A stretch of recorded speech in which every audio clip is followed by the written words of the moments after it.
Guys stuck to the game plan. At halftime, I told them, things are gonna change, and in the second half, 4 for 15.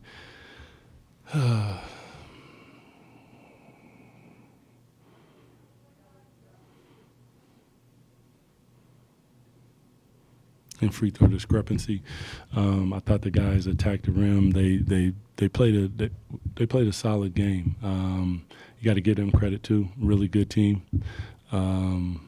Last game of a road trip, the fight that the guys showed, especially with two of our starters down, I thought was super big time. There's a couple of times where you normally call things, but we had lineups that they hadn't jived, so that got us a little discombobulated. But for the most part, you don't want to lose. You don't, especially as competitive as this one's gonna hurt. It's gonna hurt, but this is our league, and you got to deal with it. But proud of our guys as far as game plan, discipline, aggressiveness, physicality. Yeah. Doug, I'm not trying to get you fined or anything, so I won't ask you to speak on the free throws themselves directly. But maybe in the flow of a game, when you're maybe not getting the whistle that maybe you'd expect, how do you keep the guys engaged and focused on the task at hand there on the offense? Because my job is to deal with the refs, and their job is to hoop. And that's what I expect out of them, and they know this. So when they start talking to the refs and barking at the refs, I'm like, yo, chill that out.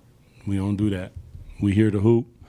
Let me deal with them, and I will state our case and live to fight another day.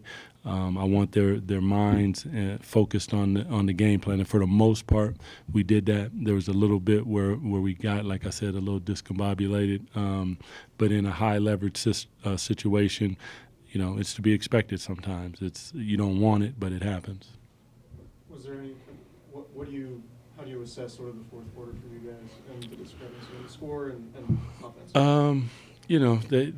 I have to go back and look at it, to be honest with you. Like, it's easy to come here and say a whole bunch of stuff until you go back. I thought we got a couple stops. There was the ability to score in the open court, and we weren't able to convert a couple times. And then they came right back and scored. They knocked down knocked down some big shots. Some of those guys who were shooting and making shots, we're going with them shooting and making shots, and just try to be as good as we can against MVP and Jokic, and that's kind of the game plan as far as it went. And some nights they're going to make them, some nights they're not. Tonight they made some shots, so you tip your hat to them and shake their hand and head on home.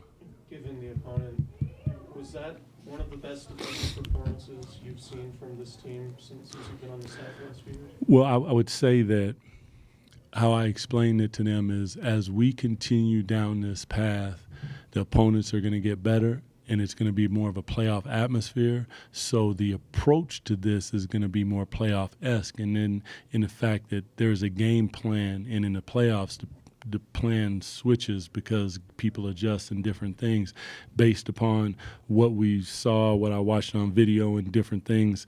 This was a style of basketball that could be conducive to winning on the road. As I said, unfortunately, we didn't have everybody, but those guys gave it up. So to your question, yeah, I think this is back-to-back two of our better defensive performances, and they continue to grow. You're going to have ups and downs, but if they give that type of effort, I've always said that that's the type of effort that Sacramento Kings fans respect and can live with. Given the emotion tied to this game and a potentially emotional game coming up on Friday, how do you address that with your guys? Do you want them to carry the emotion into Friday in that reunion game, or do you want them to sort of just flush this? No, like I said, this one's going to hurt. It's going to sting because it was right there for us to grasp a hold of. The next game we go on, the opponent changes. The object is to win it. We will have a game plan. We will execute it and throw the ball up and get at it. I mean, it's really no more than that. I mean, I know for the city, opposition, a lot of different things, but I'm not really getting into that. I don't care who it is. We come in to win.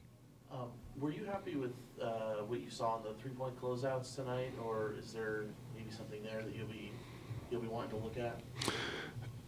What do you mean? Like foul a couple of three-point shooters. Is Well, that I something- have to go look to see if they were fouled because I'm not exactly sure. But we do not want to foul three-point shooters, and we have to make sure that our closeouts and I know like there's a lot of different techniques and coaches try to teach techniques and stuff, but as somebody who played the game, sometimes I get my hand in the face, sometimes I swipe by him, sometimes I fly by him, sometimes I stop short. It's just whatever you think in that moment is going to bother the player. But the one thing that you don't do is foul. And it happens from time to time because guys are trying to give it up. And,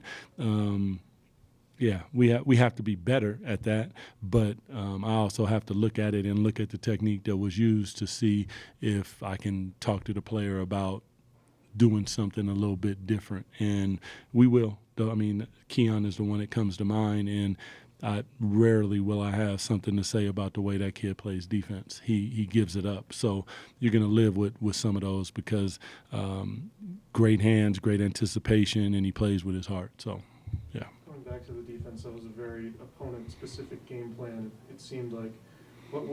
How do you feel about the way your team executed in terms of you guys teaching them a game plan or talking about a game plan and then them executing it, given you said, you're going to be playing in playoff type game plans? I thought that they were spot on, man. I thought everything like when you do stuff like that, you're gonna have